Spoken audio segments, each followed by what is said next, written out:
Hi, I'm Rhea and this is 69% Pink. So today, what we're going to be doing is that I want to show you guys the portfolio that got me accepted into NAFA, which, if you're not sure, is the Nanyang Academy of Fine Arts.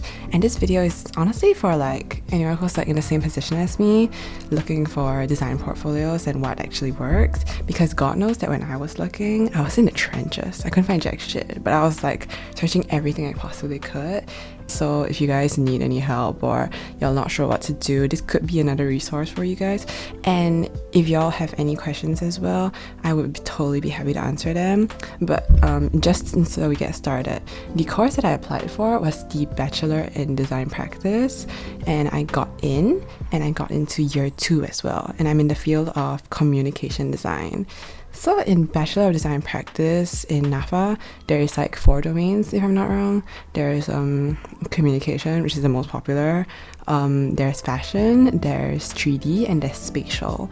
But so this one is going to be about like communication design, which is, you know, basically graphic design, branding, UI, UX, that kind of thing. You'll know the gist. This portfolio also got me accepted into, okay, no, it didn't get me accepted into LaSalle, but I did apply and I did get shortlisted for the interview. I don't know if they would have accepted me though, because by the time they shortlisted me for the interview, I already accepted NAFA, and I wasn't like about to take chances in case LaSalle did reject me, so I did not accept LaSalle, and I will never know if they would have accepted me, but it did get me shortlisted, so that is a good thing, I guess. So let's get started, yeah? Alright, so let me just like pull it up for a second.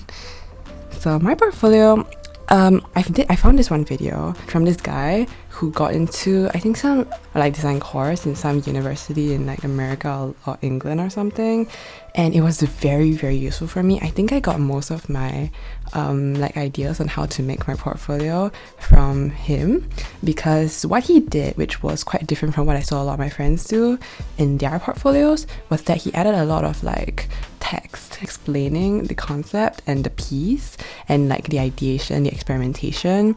And if I'm not wrong, he said something about how like they want to see your journey and like how you get to what you made, you know? They don't just want to see what you made, they want to see like the thinking process. And while I'm like, I just got into NAFA honestly, so it's just like my first week here.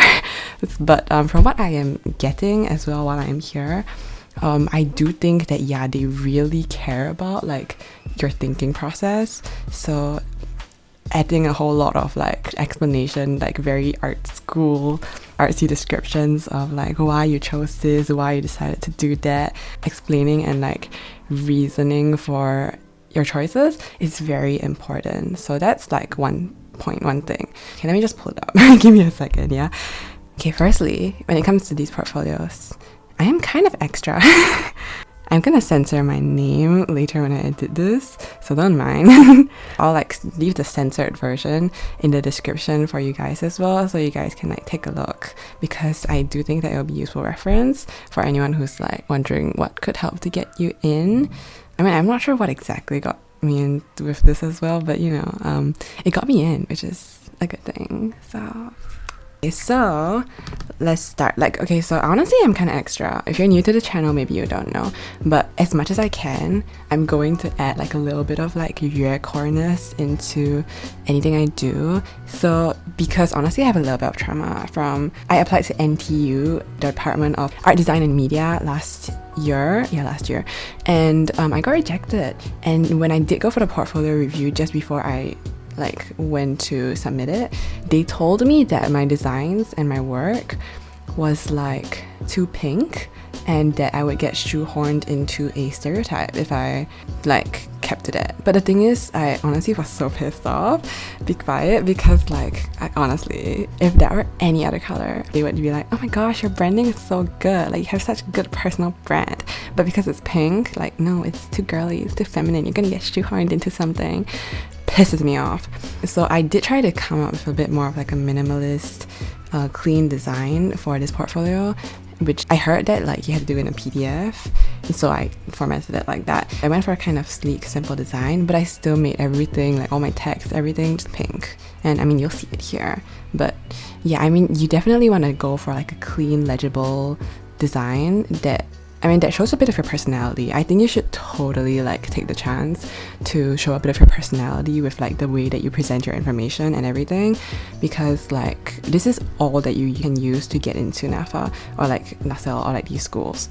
Because at least for like the NAFA and LaSalle admission, they only want your portfolio and your write-up, and you also have to do an interview later. But I mean, the portfolio and write-up are like key factors. If you don't get those, you're not going to get an interview. So, you know, very important stuff that you need to think about. Oh, yeah, so I wanted to make it like simple and cute and like me. I even have my signature at the back. I've got my name of like the course.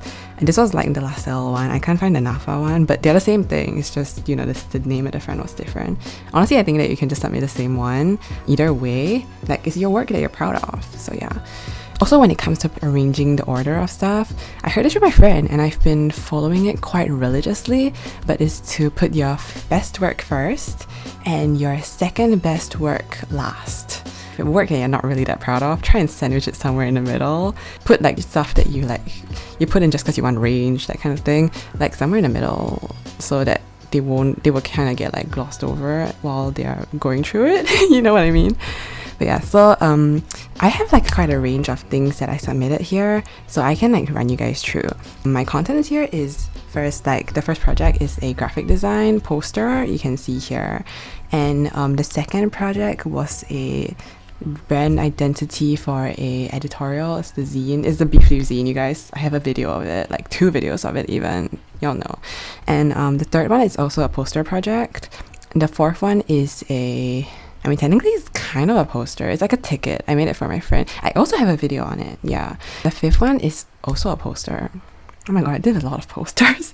And the sixth one was a website design, and like a website experimentation. I put it in because I felt like it would be good to show them like range and like liking for experimenting and trying new things, even if it's like in a kind of more unconventional medium. Like I was doing that on Card, which is honestly, it was just like a random thing I was messing with back when I was really active on Twitter. So I felt like that was kind of worth showing, so I just added it in. The seventh item here is a brand identity and social media graphics, but mostly brand identity. The eighth one is paintings. The ninth one is photography. Yeah, I was really like throwing in everything I had, because when I did up the portfolio review where they told me that my things are too pink, they did tell me as well that like I should add more range. Like not necessarily everything has to be design, but if you do throw in like a bunch of other things that you do, like this is graphic design, but I threw in like photography, website design, painting, like I think that's no harm in doing that. And anyway, you have to fill up like 12 to 15 if I'm not wrong, or 10 to 15, I actually kind of forgot, like things to put in. So, you know, whatever makes the count, just put it in. Like if you think that it could work, just put it in, trust. Yeah, and 10th was a 2D commercial, the 11th was a lyric video, and the 12th is a 3D commercial, and I was very proud of that one. That's why it's last. Yeah, so let me just run you guys through. This was like how I presented my first project, and also even the contents page. I feel like you want it to look like you put thought into it. That's why I tried to make everything look very cohesive, clean, tidy, but still like, even with like the pink and like the font choice and this like gritty layout thing that I run with, I feel like that is a thing that you see throughout the entire portfolio, and that helps to like, I don't know, like let you remember me, I guess. I don't know. Honestly, I haven't seen any other of my friends like portfolios and stuff. I want to ask them, but I think everyone is like too shy and I don't really want to like impose. Yeah, so anyway, project 1. This is that graphic design thing, and actually my ex-boss helped me a lot with my copy. So what came out in the end, I'm kind of embarrassed by a lot of this because it sounds so like art school pretentiousness, you know, but this got me in, I guess. So I guess it kind of worked. You guys, I'll just leave it for y'all to look at, like you can see how it went. This project, I did it in a kind of unconventional way because I painted a lot of it, but then I used 3D models as like a reference and then painted over. So I really wanted to show that aspect so that it was like, this is a thing that I can do. It's like, isn't that kind of cool, you know, something like that, yeah. And then I also have like the final design, all of this, and then like a reflection, because okay, honestly, I'm going to NAFA and like this is my first week, but I realized they want you to make reflections and like your thoughts on every single class you go to. So, you know, showing them that you take reflections even without having to know that yet, even if you do because I told you, would probably be a good thing. Okay, and then the second project is the Wind Rises Crashing Tides scene. I have a video, I have 2 videos, y'all know this one. Yeah, so I went through and like show like the brief, the conceptualizing, mind maps. Oh my god, definitely add in a mind map for anything if you can. I feel like mind maps are a really great way of letting them into your head, letting them see what you're thinking of. Even though like I made this mind map, and actually I made a mind map for the chaos piece here as well, and I did that like after creating these. Like this was like mind maps made like after working backwards, but doesn't matter, just put one in, it's a good thing. You can never have enough mind maps, alright? Yeah, and also like definitely throw in your references and like what you draw inspiration from. I know like you might feel bad that you're taking other people's stuff, but I think it is important for you to show like whoever's looking at your shit where you get like the concept from and where you get inspired by. If you just pull it out of nowhere, I think that it has less weight. But if you show like references and like why you chose those references and how you got inspired by it, I think that will definitely help you. And then okay, yeah, so this is like the development of the key visual. I'm putting in a lot of like, oh, this Chinese cloud pattern is one of the most iconic symbols in Asian art, blah blah blah, that kind of thing. Yeah, and then like I show like the key visual adaptations as well, because y'all know I had like a whole video. This had a lot of like things that I made for it, and so like if you made a lot of shit for it, you gotta show it, and don't even worry about like taking a lot of pages and stuff. God knows that this entire like portfolio thing is like a ridiculous amount of pages. But yeah, and then like yeah, these are like the season visuals I did as well. And then, you know, reflections again. And then this is the third project, and yeah, I can't bear to look at the captions I wrote for these as well, because I feel like they're so like pretentious art school vibes. But you know, this works. I actually wanted to add more references and stuff, but I had 1 page for each poster that I made, but my ex-boss told me that a lot of it was like not really useful. Like a lot of it was kind of redundant information because I was contrasting it with a lot of what the actual story was, and she was like, you can cut that down, and I was like, alright, if you say so. And so I tried to like condense it a bit, and also yeah, honestly you don't want to get too wordy. Like I know these look really wordy, but you want it to be like, you want to explain but be direct about it, you know what I mean? What helps also is like, even though there's a lot of text, I bold out like the main parts, and this was what I learned from that one like video that guy that I saw posted as well. I'll link it in the description. I'm like, my brain is like pooped right now. But yeah, like the bold will help for like if the lecturers kind of want to like skim over but they still want to know what's happening. So the bold is like the really key points, but try not to overuse it, because in my very first few drafts I overused it like hell, and my ex-boss was like, why even have the bolds if like everything is bolded? And I was like, you're right. Yeah, then this is the 4th project, and honestly I was bullshitting this like crazy and like going like, oh, I explore Art Deco and Rococo styles. This one I was really trying to go in on like the Art Deco and Rococo styles, because like, I don't know, showing that you know an era of art is a good thing. And also it was kind of like what I was doing, but unintentionally, because I mean it's kind of like I saw something like it on Pinterest and I wanted to emulate it, and then I realized that like that kind of is giving like Art Deco but Rococo, you know? So like, you know, you can work backwards sometimes. Like what they don't know can't hurt them. So yeah, this is like, I have like my project objectives. You definitely always want to show them like the brief, but I mean what you put in for each project can be kind of different based on what exactly you want to show them. I think I had like somewhere I tell them what I kind of want to do, and I show them like some storyboards, and then at the very end I just like, this is some like special cute details that I included and I want to like explain to you about. Like you can always do that. It's like variation person to person. This is just like a guide, I guess. I don't know, it's not like really a guide, it's just to show you what works. Yeah, so like you can see here I have a lot of references, like a lot of reference images, because honestly making mood boards is like my favorite thing ever. But you definitely need mood boards for like every single project. Even if you don't really need it for yourself. You need it to convince other people what the project is. Like, I mean, personally, I really need them, but even if you don't, definitely just put them in for your portfolio and stuff, because it will show that like you were thinking about like the visual direction, that kind of thing, you know. Is there's no harm in showing them like old compositions as well. Oh yeah, and one thing I remembered, there's a lot of things I omitted because my ex-boss told me that you shouldn't be showing them things that you wanted to do but you didn't do in the end. Even like, I thought that I should, because he'll show that like, oh, I thought this through, I was considering other things, but then in the end I didn't do it. But she told me that like, it's kind of like a waste of time. Like, if you tell them, you build them up and you give them reasoning, but you do it in the end. So I was like, oh, I guess you're right. So if you want to show things like that, you can just show like, oh, this is like a few different things I tried, but I went for like the one that you chose instead, you know? You don't necessarily have to explain like, oh, why you didn't choose it. Maybe you can try that, but like not super in depth. Like, don't waste like an entire paragraph on it. Maybe like 2 sentences, you know? Something like that. And so then, okay, honestly, I got these 2 screenshots from like the video. So thank God that I video everything. Yeah, I think this was really me like bullshitting the whole like Art Deco and the Rococo thing, and then like even like showing the fonts, and like you can explain like why you chose the font that you went for. You can show like why you did those little heart arches, like the reasoning, you know, basically what I was saying this whole time. Then there's like project 5 here, another poster. Then I didn't really have much to say, so I just like made it short. Then like show them like other compositions that you tried out, like documentation. It shows that you worked on it, like it's legit. Try and put it in if you can. Yeah. Then this one was that like card website experimentation thing I told you guys about.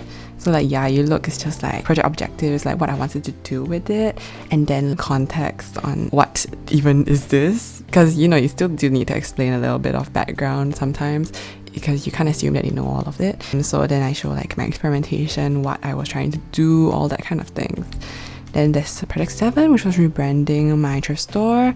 So these were like the social media graphics. Also, forgot to tell you, I recommend that like you use mockups for everything, or at least like you try and make them look kind of legit. Like if I just put these in without adding the shadow at the back and stuff like that, it's like if you just slap them on to like a white screen, you know, it will look so different. It will look so like unprofesh. You definitely want your things to look as like profesh as possible. So yeah, tip for you guys. And so these are like my project objectives again, and then like ideation, like what I was doing, like how I came up with it, stuff like that. And then like my concept, my reference, some like the documentation as well, and then like the final product, and then reflection, and then like the brand guide and everything. Since I made it already, I might as well put it in, you know, show them like everything I came up with. Then like this one is just like showing them the paintings. I didn't even add like a description page, like I didn't need it. I was just studying painting. That's all you need to know. So like not everything needs like a description page as well, but you know, if you want to give everything a description page, like don't let me stop you. It's up to you, honestly. This one is project 9. Also, I realized that this thing that I'm going through right now is an outdated version, but you know what, it's fine. I will add like the finalized version I used like at the very end of the video, but like roughly it was kind of like this. I think this was just like me not having updated everything yet, because I realized that this title is not the same title that I saw in the content page. Anyway, so this was like photography, and then to like why I chose to photograph it in this angle, or that kind of thing, you know. Okay, and then there's this project. It was like that 2D commercial, but because it's a video, I can't really embed it into the PDF, unfortunately. I did submit it in a separate thing, and that's the thing that you can do if you are like me and you want to submit videos. Yeah, you have to kind of like put them at the very end, because you know, like think about user experience journey and all that stuff, you know. They're probably going to like scroll your PDF and then look at the videos that are attached with the file. They're not going to look at the video first. They want to see like your ideation, and then they'll go check out your video. Yeah, so this was the 2D commercial. Then I have like the brief. I showed a product that I was advertising. Yeah, I mentioned here that like design of this line was inspired by this and that, so I want to play into that, all that kind of things. Then there's like references and direction, like oh, I wanted to do this because blah blah blah. Yeah, a few sketches of documentation of like how this is inspired by this, clearly the references and like what I came up with like play in together with each other. Then there's the development and detail section, like it was mostly just like a detailed snapshot of like why I did it in the way that I did it. Though honestly, a lot of these decisions do not hold up for me, but like you gotta make them think that you still believe in all of it, because this was like my very first legit thing I made with AE. I was so proud of it back then, and then I had to change a whole bunch of fonts when I was going through my show reel again, because I was like, what the fuck is that font choice? But yeah. And then this is a lyric video that I made for my cousin. And I show like the brief references of like what we were trying to go for, development. Technically this has like a bit of how I grow as a designer, because it's got like client feedback kind of thing, because I made this for my cousin and she wasn't really that big on it. She was like, it's kind of empty, and I was like, oh dang, for real? So then we discussed like other things that she did like, and then I went to like implement that in. So technically like showing that shows the school that you learned from this, what you learned, like, oh, you're dealing with a client, you got their feedback, you use that feedback to change your work to fit what they want, that kind of thing. It shows like you're agreeable, that you know what you should be doing to get the job done, that kind of thing. It's always a good thing. And then to my second draft that like, oh, it's what she actually does want, and like, yay, you did it. Yeah, then the reflection. Yeah, honestly this section is just because I wanted to add a little bit more detailed snapshots as well, because I was really proud of this project. And then there's the last project, my favorite one. I worked so hard on this. I did it in like 4 days and I had a month to do it, but I was dumb and procrastinating, and I had 2 other deadlines in that same week, but I did it in 4 days, and I shifted my entire circadian rhythm to like the US. I was sleeping at 1 p.m, waking up at 6 p.m, and then working all the way until 10 a.m, that kind of thing. It was bad for me, but I got a distinction, so all's good. Yeah, so anyway, this is like some detailed snapshots from the video, and then title, short description, where the file is. Oh yeah, I also added at the very end like things like, oh, like what field is this in, like this is 2D animation, this is 3D animation. So in a way you can kind of get an idea of like my proficiencies and like my skill sets and what I can make more easily, you know. Then so this is a brief, and then this is like references, what I wanted to emulate, what I want to have in there, and then like my storyboard. And honestly, I'm so glad that my storyboard was really big, because I didn't know what else to write. And then this like a detail showcase, like I mentioned earlier, because these were just like little things that I really wanted to show you. Like I chose this font for a reason, I did this specific thing for this reason, all that. So yeah, like basically all I'm saying is explain like crazy. Explain everything that you've done, and like every like conscious little detail that you've made, and like why you made it. I think that will help you a lot. I mean, you can see here, you got good references here now. But yeah, so that was all, and I just sent that in. Yeah, I'll leave them down below, and I can even like include the animations that I did do, so you guys can go like peep that a little bit. So y'all, hope this helps. And you know, if you guys do want to go to NAFA, okay, though to be fair, like I don't know what LaSalle would want. I feel like what I write here does mesh very well with what NAFA wants you to do as a student, because like you have to write reflections and e-journals for every single class. Honestly, I'm kind of using like how I wrote my portfolio as like a reference for how I should write those reflections, because I'm like, okay, like it's got that good amount of like kind of professional but like also personal, and I think like this is a decent way of writing this kind of thing. But that might just be a me problem, because I am like too casual, you know. So yeah, I really do hope this helps you if you want like a pointer on like how to make like a graphic design portfolio for a Singapore university or like art university. And like I wish you all luck if you do apply. If you are curious about like how NAFA is, or like what my interview was like for NAFA and all that kind of thing, feel free to like drop me a comment or like DM me on my Instagram or something. Y'all know where to find me. Well, if y'all don't know, my Instagram is 69% pink, because yeah, same as here. And my Twitter is pinkliker69, but I think with the recent updates, maybe it might not be as easy to contact me on Twitter, because if you're not a Twitter Blue user. I hate that shit so much, bro. But yeah, anyways, I hope this video helped, and good luck for y'all's uni stuff. I know this is a weird time to submit it, but I finally got around to recording this, so I hope it'll be useful for any of you out there who want to get into design communication or graphic design. And yeah, toodles, have a great day.